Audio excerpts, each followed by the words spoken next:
The process begins with the cleaning system, which removes impurities from the raw walnuts.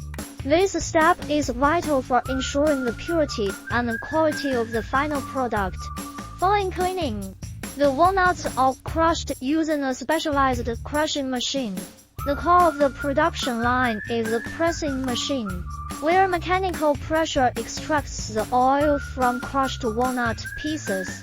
Modern pressing machines often use advanced technologies to maximize yield while minimizing heat, preserving the natural nutrients and the flavors of the walnut oil.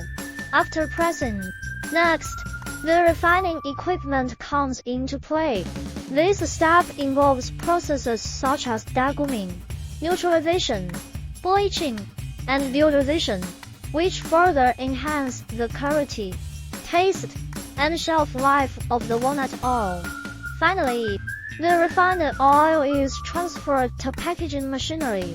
Overall, this comprehensive production line ensures an efficient, automated process for walnut oil extraction. It not only maintains the nutritional value and the flavor of the oil but also meets industrial standards for cleanliness, safety, and efficiency. With advancements in technology, these systems continue to evolve,